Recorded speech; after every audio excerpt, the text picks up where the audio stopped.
welcome to this week's episode of Principearls. My name is Matabel. When you just don't know, you just don't know what to do, where to go, or you've made a decision and you're not sure whether the decision you've made is the right one, what to do. I found myself in somewhat of a similar situation as I was describing a few minutes ago. A little bit ago, I was in the midst of a situation and I had to make a decision. I had to make a decision and I had to move forward.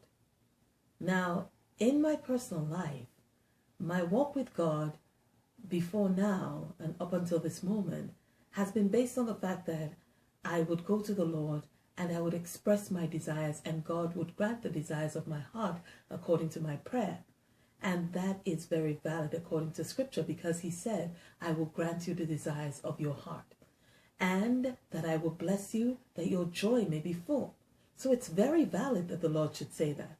And I had that testimony. I would ask God for things and boom, they'd be done. I'd say I wanted to do this and boom, they'd be done, But in this particular situation that I'm referring to, I made a decision. And for the first time in a long time in my Christian walk, I found myself second-guessing my every move.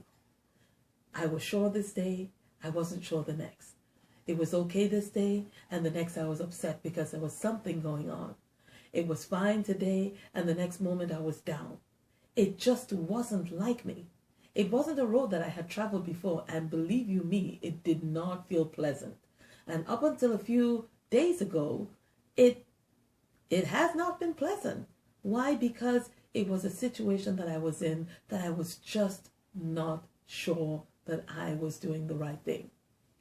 So, before I go further, I'm going to go to the scripture that I'm going to talk about today, or base my discussion on today, or my topic on today, and just read it.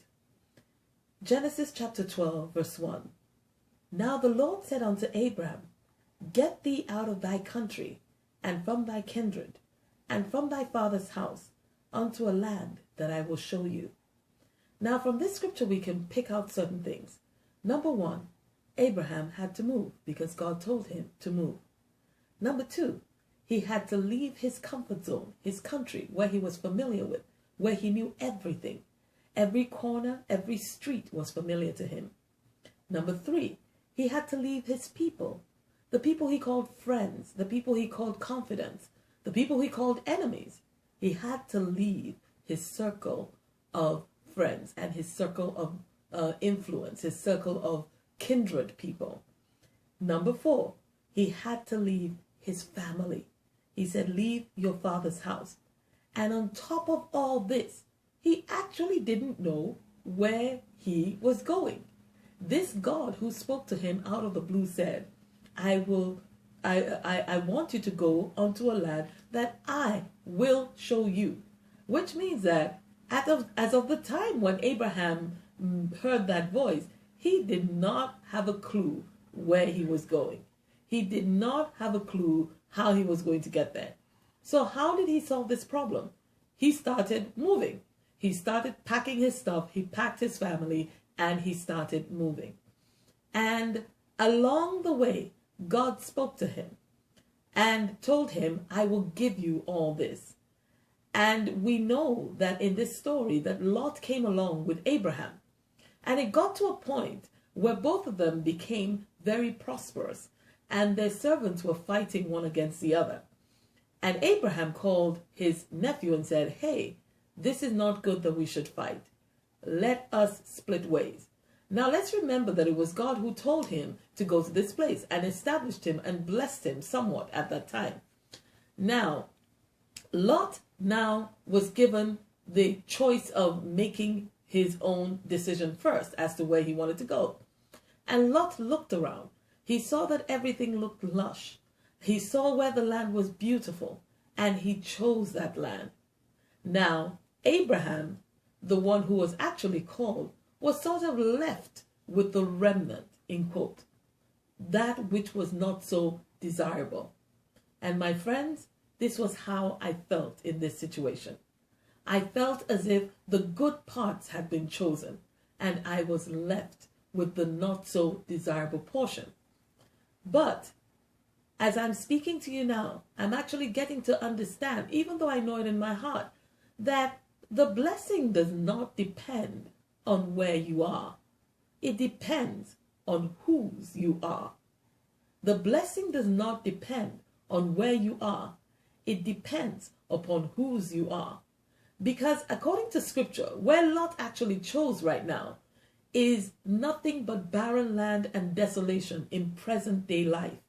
And where Abraham chose, even though it seems to be surrounded by desert, and that's the land of Israel right now, where Israel is, it is flourishing. It is a blessed nation. And God fulfilled the word that he told Abraham many, many, many years ago. Now, I am sure that when that happened, Abraham must have looked out and said, what am I going to do with this? But he kept on moving according to the direction of the Lord. So what am I saying? The lesson that I learned and I'm learning is this. Even though in a situation where you have been kind of like the conqueror, in your own comfort zone, you have your family, your friends, your possessions, everything around you, you're all fine. And then God tells you it's time to move. And you move. And you keep on moving and he speaks to you. And it seems as if you're left with the remnant. Don't despair. The blessing does not depend on where you are. It depends on whose you are. And I know, and I'm coming to learn, that because I belong to God, this decision, what to do, how to do it, when to do it, and what am I going to do it with, becomes even more simplified. Because when we bring God into the picture, we know that wheresoever we may be, we are blessed, because the blessing is not upon the tangibles. It is upon the intangible. It is upon our souls, that which we cannot touch, but that which we can feel, that which we know, and that which we know belong to God. So what am I saying today? What to do? Follow God. Where to go? Follow God. How to go about it? Talk to God, and he will lead you. And even though you may seem to be left with the remnant, and I think I'm speaking to someone other than myself right now, trust God. That which you think is the remnant may actually turn out to be the choicest. And I believe, God, that I will come back and I will testify that what I thought was the remnant will turn out to be the choicest. And I hope that one day, as a result of listening to this message, you will tell me that what you thought was the remnant will turn out, or has turned out, to be the choicest. Thank you so much for listening. You have a wonderful week ahead, and the Lord bless you. Principearls. It's not about dogma.